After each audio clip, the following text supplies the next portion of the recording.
जी की। और अब आगे दूसरा जो प्रमाण है जो बिल्कुल अकाट्य है, जिसे कोई काट नहीं सकता है और उसको हमने समझने की आवश्यकता है, क्योंकि भेद परमेश्वर ने बीच बीच में सारे छोड़ रखे हैं अपने बच्चों के लिए। एक साथ संगति का टुकड़ा परमात्मा ने आप और हम सत्सेवकों को कलयुग की बिचली पीढ़ी में डालना था। इसलिए जिस समय परमेश्वर ने वो अनमोल सत्संग किए तो परमेश्वर ने कुछ चीजें आप और हम सत्सेवकों के लिए छोड़ दी थी, ताकि हम समय आने पे परमेश्वर की महिमा का गुणगान कर सकें और अपने तमाम भगत भाई बहनों के साथ बैठ के लाइव साथ संगति कर सकें। और गुरु ही परमात्मा है और 8 सितंबर 1951 के दिन अतिथि रूप में प्रकट हो चुके हैं। इस बात को हम अपनी आत्मा से और अपने दिल से स्वीकार कर लें, क्योंकि ये प्रेजेंट गुरु है, वर्तमान गुरु है। और वर्तमान गुरु को यदि हमने परमेश्वर के रूप में स्वीकार नहीं किया तो पुण्यात्माओं मोक्ष होना असंभव है। तो अब बात करते हैं हम दूसरे सबूत के ऊपर, जो कि बेहद अकाट्य है। आपने बड़ी ही बारीकी से इसको समझना है, बहुत ही बारीकी से, क्योंकि ये बहुत ही महीन है, बहुत ही सूक्ष्म है। और जिसके समझ में आ जाएगा उसको पता चल जाएगा कि 13वें पंथ का वास्तविक संचालक कौन है। 13वें कबीर पंथ का वास्तविक संचालक कौन है।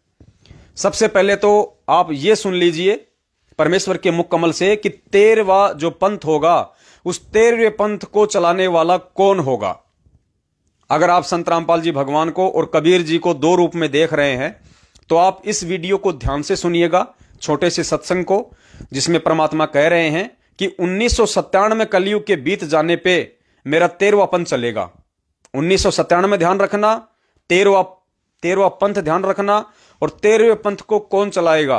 तो गुरुदेव कह रहे हैं कि साहेब कबीर आए निज घर सू और फगवा दीन्यो नाम, यानी 13वें कबीर पंथ को चलाने वाला खुद कबीर परमात्मा होगा। तो इस छोटे से सत्संग में 3 चीजों को ध्यान रखना, 1997 कबीर परमात्मा और 13वां पंथ, फिर आपके कंसेप्ट क्लियर में आ जाएगा।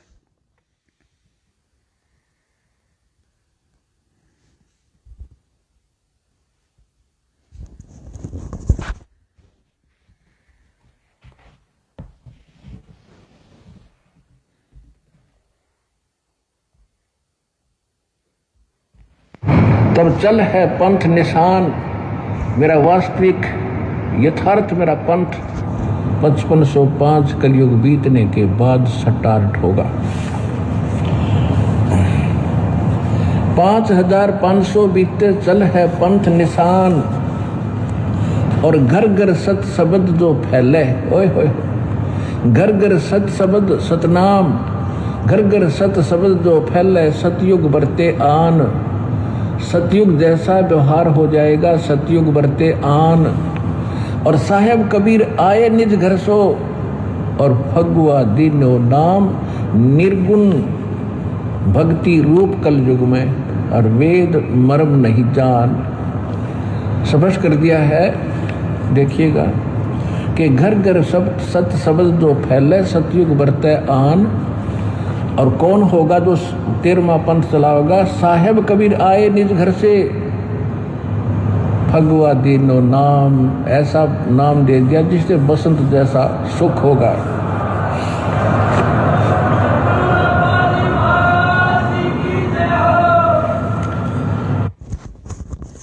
तो पुण्यात्माओं, वीडियो आपने सुना परमात्मा का। 3 चीजें आपने इसमें ध्यान रखनी है। पहला ये कि 13वां पंथ कब चलेगा? 1997 बीत जाने पे, 1997 पूरे होने पे, यानी जो वाणी है कि 5000 और 500 जब कलयुग बीत जाए, महापुरुष फरमान तब जग तारण को आए।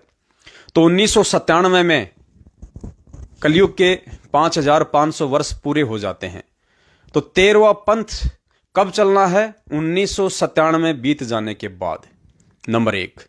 नंबर 2, कौन चलाएगा? तो गुरुदेव ने कह दिया कि कौन चलाएगा पंथ?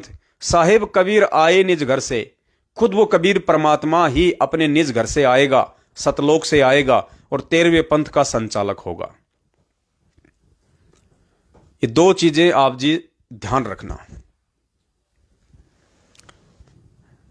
अब एक सत्संग जो आपने पहले सुना था 12वें पंथ के विषय में, थोड़ा एक बार दोबारा सुन लीजिए, जिसमें परमात्मा, सिर्फ आपने इतना ध्यान रखना है, जिसमें परमात्मा कह रहे हैं कि 12वें पंथ हम ही चल आवें।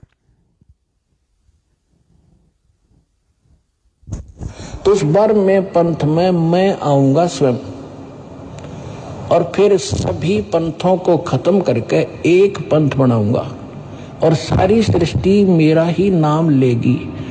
तेरे 42 वंश क्या सारी सृष्टि न पार करूंगा धर्मदास, इन 42 की चिंता छोड़ तू। तो सुना आपने, इस सत्संग में पूज्य गुरुदेव जी हमें कबीर सागर से दिखा रहे हैं, कोई अपनी तरफ से लिखा हुआ नहीं बता रहे। कह रहे हैं कि 12वें पंथ हम ही चल आवें और सब पंथों को मिटा के एक पंथ चलावें। तो कबीर परमात्मा ने कौन से पंथ में आना था? 12वें पंथ में, क्योंकि परमात्मा कहते हैं संत वचन पलटे नहीं, पलट जाए ब्रह्मांड। तो उस कबीर परमात्मा ने 13वां पंथ चलाने के लिए कौन से पंथ में आना था? 12वें पंथ में। और 12वें पंथ में आके फिर उन्होंने 12वें पंथ को समाप्त करके फिर 13वां पंथ चलाना है। और 13वें पंथ का संचालक कौन होगा? खुद कबीर परमात्मा। और 13वां पंथ कब स्टार्ट होगा? 1997 के बाद से।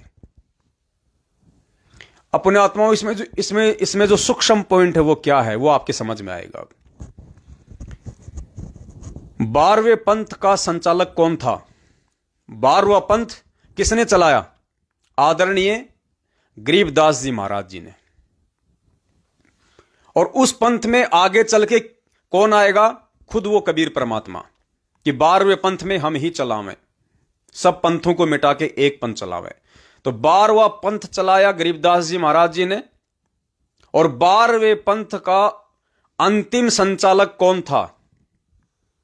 12वें पंथ का अंतिम संचालक था स्वामी राम देवानंद जी महाराज, जो कि हमारे दादा गुरुदेव हैं। हमारे दादा गुरुदेव के शरीर छोड़ने के साथ ही 12वां पंथ समाप्त हो जाता है।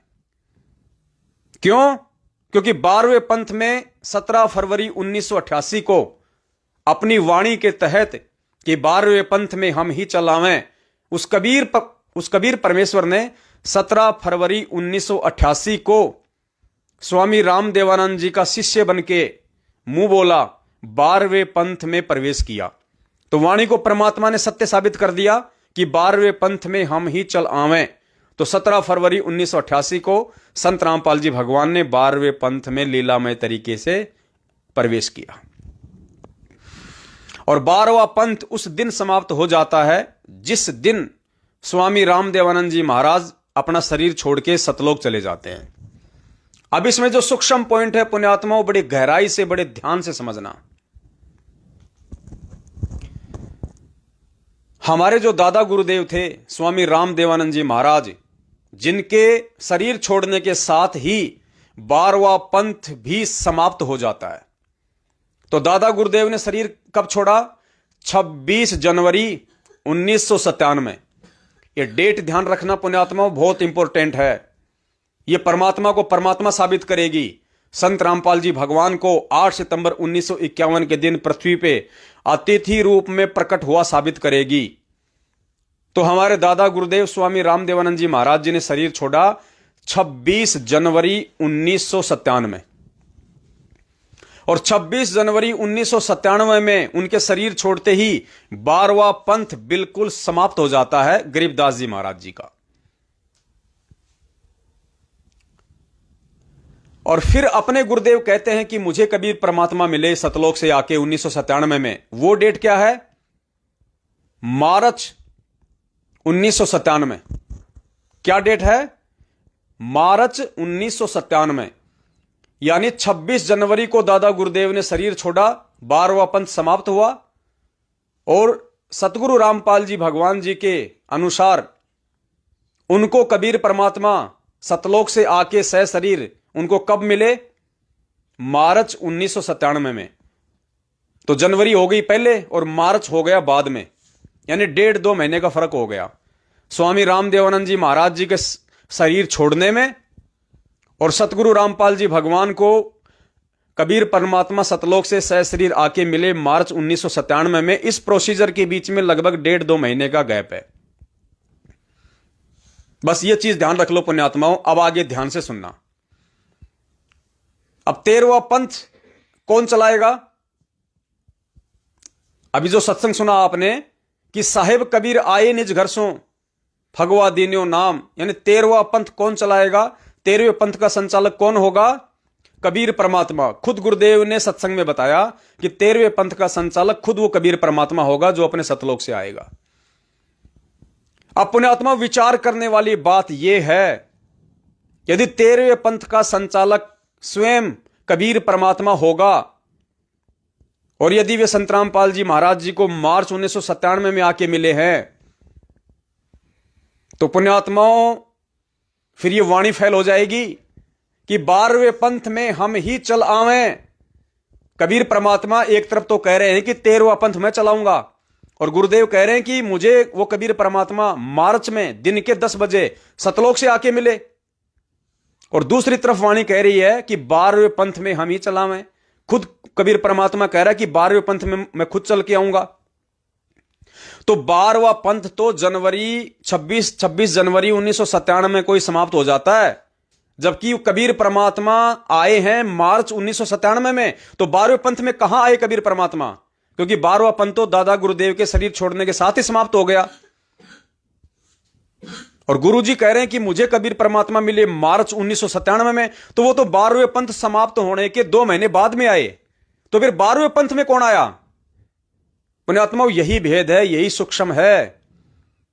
खुद संत रामपाल जी भगवान 17 फरवरी 1988 को अपनी वाणी के अनुसार कि 12वें पंथ में हम ही चलावें, सब पंथों को मिटा के एक पंथ चलावें। 12वें पंथ में कौन आया? मार्च 1997 में संत रामपाल जी महाराज जी को मिलने वाला वो कबीर परमात्मा आया, या फिर 12वें पंथ में 17 फरवरी 1988 को संत रामपाल जी महाराज जी आए? अगर 13वें कबीर पंथ को चलाने वाला वो कबीर परमेश्वर होगा तो उसके विषय में स्पष्ट है कि वो 12वें पंथ में ही आएगा। तो 12वें पंथ में कौन आया? दाढ़ी मूछ वाला आया जो मार्च 1997 में संत रामपाल जी महाराज जी को मिला, या फिर 12वें पंथ में 17 फरवरी 1988 को स्वामी रामदेवानंद जी महाराज जी से लीलामय रूप में दीक्षा लेके संत रामपाल जी महाराज आए। अगर आप दाढ़ी मूछ वाले को मानते हो कि वे कबीर परमात्मा हैं और 13वें पंथ के संचालक हैं और वाणी के अनुसार उनको 12वें पंथ में आना था, तो वो 12वें पंथ में नहीं आए। वो तो मार्च 1997 में सतलोक से सीधे संत रामपाल जी महाराज जी को आके मिले। तो वाणी तो फेल हो जाएगी कि 12वें पंथ हम ही चलावें, जबकि 12वां पंथ तो 26 जनवरी 1997 में कोई समाप्त हो गया था। उससे पहले पहले आना था उस कबीर परमात्मा ने 12वें पंथ में, जबकि वे आए मार्च 1997 में 2 महीने बाद। तो पुण्यात्मा ये भेद है कि 12वें पंथ में फिर कौन आया? 12वें पंथ में हम ही चलावें। तो 12वें पंथ में दाढ़ी मूछ वाला नहीं, 1997 वाला नहीं आया। 12वें पंथ में 8 सितंबर 1951 के दिन धरती पे अतिथि रूप में प्रकट होकर और 8 सितंबर 1951 से 17 फरवरी 1988 को एक आम व्यक्ति की लीला करने वाले और 17 फरवरी 1988 से फिर 12वें पंथ में प्रवेश करने वाले संत रामपाल जी भगवान आए। तो ये भेद है पुण्यात्माओं, बहुत महीन, बहुत सूक्ष्म।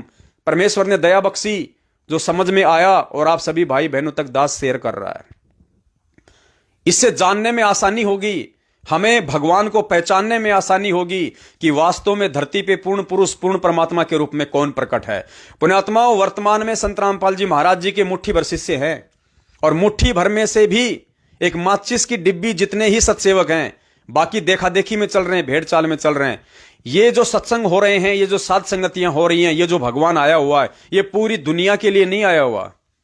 परमेश्वर कहते हैं गोता मारूं सुर्ग में जा बैठूं पाताल और गरीब दास ढूंढता फिरूं अपने हीरे मोती लाल। परमेश्वर इस अरबों खरबों की जनसंख्या में से अपने चंद बच्चों के लिए आते हैं, अपने सत्सेवक बच्चों के लिए आते हैं, जो उनके बच्चे उनके सत्संगों का निष्कर्ष निकाल के, सार निकाल के उन्हें पहचान लेता है, उनकी पहचान कर लेता है। उनके लिए परमात्मा यहां आता है। वो हीरे मोतीलाल, इस अरबों खरबों की जनसंख्या में से आप और हम सत्सेवक हैं, जो परमेश्वर को पहचान रहे हैं। उनके सत्संगों का सार निकाल के, निष्कर्ष निकाल के कि 12वें पंथ में कौन आया। दाढ़ी मूछ वाला आया 1997 में, या फिर 17 फरवरी 1988 को 12वें पंथ में सतगुरु रामपाल जी भगवान ने प्रवेश किया। तो पुण्यात्माओं, दया सतगुरुदेव जी की, जिन्होंने पहले ही बोल दिया कि जब तक आप अपने वर्तमान गुरु को, प्रेजेंट गुरु को भगवान के रूप में स्वीकार नहीं करोगे, कलयुग की बिचली पीढ़ी में आपका मोक्ष नहीं हो सकता। और सतगुरु रामपाल जी भगवान को भगवान के रूप में स्वीकार करने के लिए उन्होंने ये रहस्य छोड़े हैं अपने सत्संगों में, वरना आज उनके भगत भी विश्वास नहीं कर पाते कि संत रामपाल जी महाराज ही पूर्ण परमात्मा है। तो पुण्यात्माओं, बहुत बड़ी मेहर है ये आप और हम सभी बिचली पीढ़ी के प्राणियों पे, और उनमें से उनके ऊपर विशेष मेहर है जो सात संगतियों से जुड़े हुए हैं, जो ज्ञान को आधार बना के परमात्मा को परमात्मा मान के भक्ति पे लगे हुए हैं। आप और हमारे मोक्ष में 0% भी संशय नहीं है, यदि हम आजीवन इसी प्रकार अपने हृदय में अपने गुरु भगवान को बैठा के और अपने वर्तमान गुरु को, प्रेजेंट गुरु को परमेश्वर मान के यदि मर्यादा में रह के भक्ति करते रहे, तो हमने इसी प्रकार से भक्ति मार्ग पे आगे बढ़ते रहना है। अपने गुरुदेव भगवान को हमने, जैसी हमारी श्रद्धा है, आस्था है, जैसी आर्थिक स्थिति है, उस आधार से हमने उनको भोग लगाना है। भोग लगाने से यह साबित होगा कि हम अपने गुरु को ही परमात्मा मान रहे हैं, हम गुरु को ही भगवान मान रहे हैं। दाढ़ी मूछ वाली फोटो का, जिसको लोग अनजाने में कबीर जी की फोटो मानते हैं, वो परमेश्वर की फोटो नहीं है, वो फोटो भगवान नहीं है। फिर तो मूर्ति पूजना, फोटो पूजना दोनों एक हो गई, और मूर्ति पूजा का परमेश्वर ने खुद खंडन किया है। तो हमने जून के महीने में कबीर जी का प्रगट दिवस नहीं, बल्कि वर्तमान में जो जिंदा कबीर 8 सितंबर 1951 से अतिथि रूप में धरती पे प्रकट है, आप और हमारे पूज्य गुरुदेव भगवान के रूप में प्रकट है, हमने उनका प्रगट दिवस मनाना है 8 सितंबर के दिन। तो कुछ छोटी छोटी बातें थी जो आप जी तक सात संगति के माध्यम से शेयर करनी थी, और यह सात संगति का लास्ट पार्ट है। अभी हम जाते जाते परमपिता परमेश्वर जी का एक भजन गाएंगे, एक शब्द उच्चारित करेंगे, उसके बाद फिर हम लाइव को समाप्त करेंगे। तो आप सभी भगत भाई बहन जो लाइव देख रहे हैं, सभी परमेश्वर की महिमा का गुणगान करें, शब्द का उच्चारण करें, साथ साथ पूज्य गुरुदेव जी के।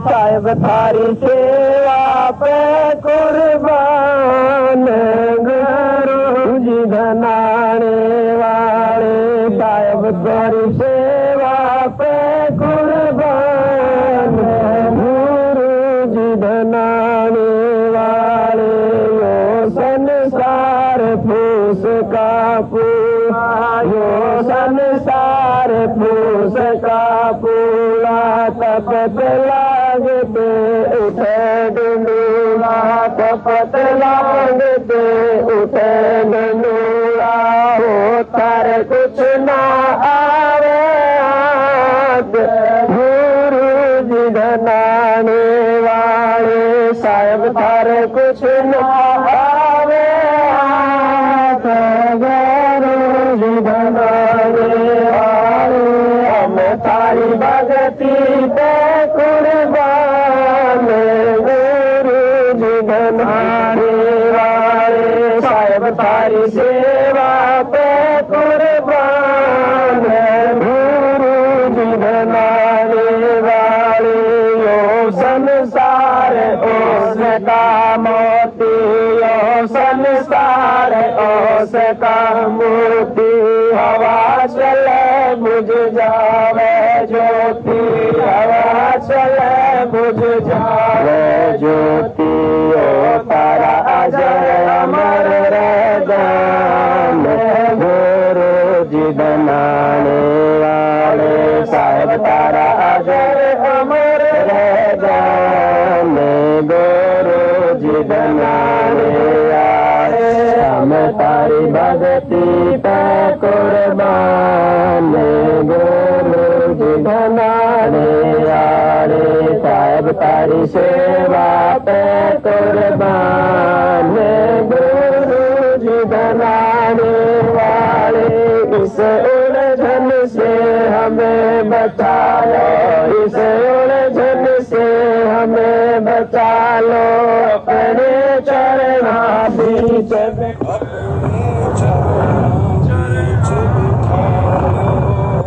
थारा मानोगे एहसान, गुरु जी धनाना वाले, हम थारी भक्ति पे कुर्बान, गुरु जी धनाना वाले, साहिब थारी सेवा पे कुर्बान,